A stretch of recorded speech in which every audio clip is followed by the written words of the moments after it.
Analyzing JuJu Watkins' sophomore slump. Why it's not time for USC to panic ahead of UCLA matchup.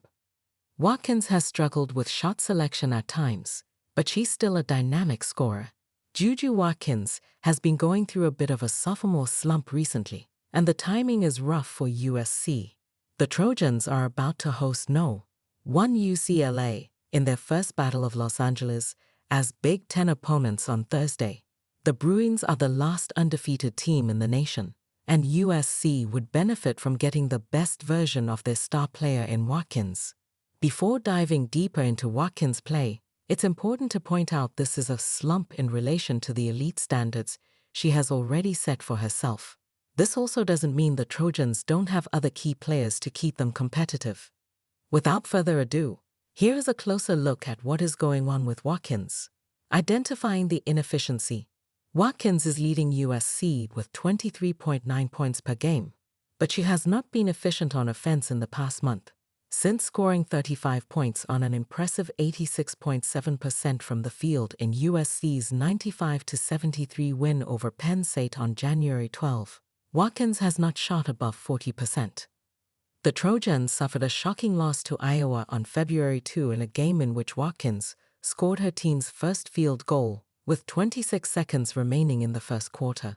She went on to finish the day with 27 points, but 10 of those came from the free throw line as she went 8 of 22 from the field. As a team, USC bounced back with a 22-point victory over Wisconsin in its next game.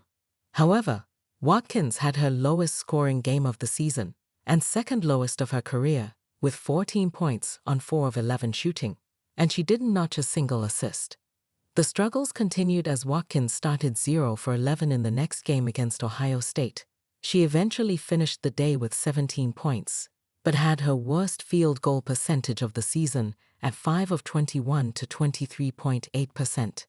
Her second worst shooting day came a week earlier, when she went 7 of 24 to 29.2% in an 82-69 win over Minnesota.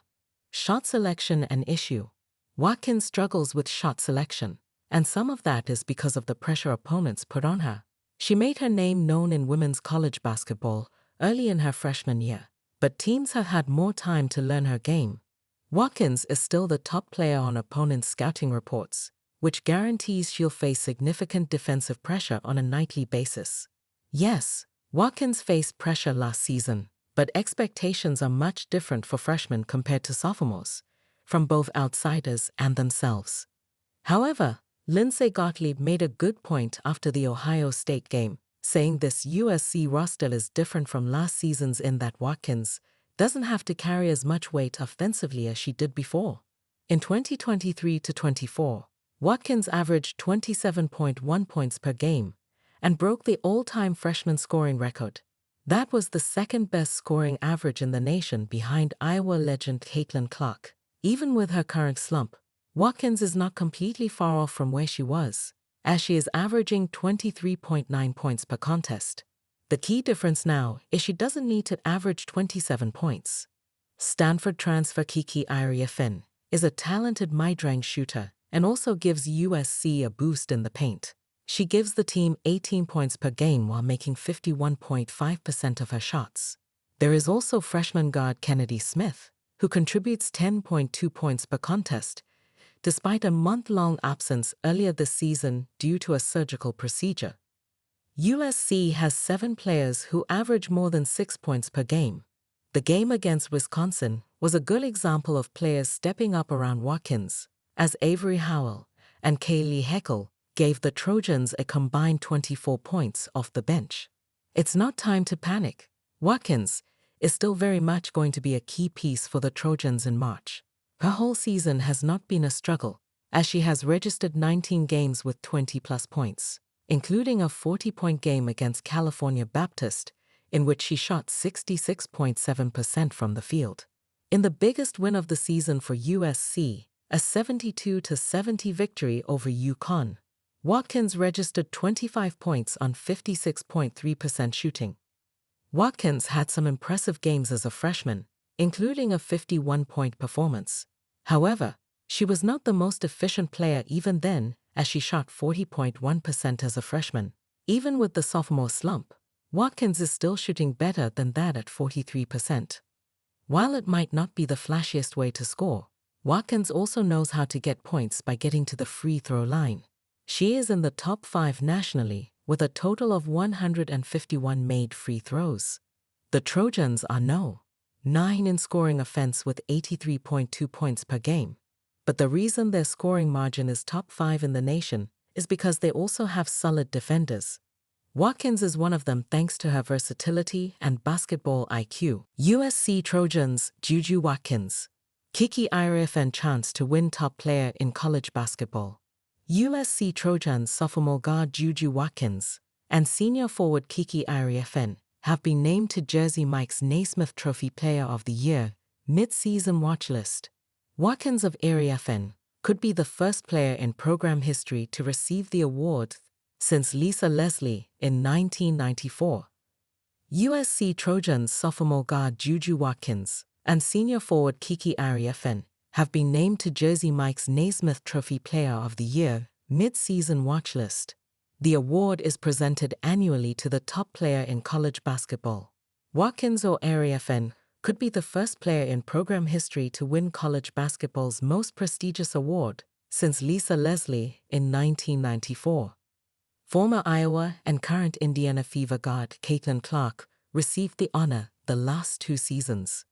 Last season, Watkins earned Freshman of the Year and First-Team All-American honors, and this year, the Trojan star guard has picked up right where she left off. Watkins is averaging 23.9, 3.5 assists, 2.2 steals, and 1.7 blocks points per game.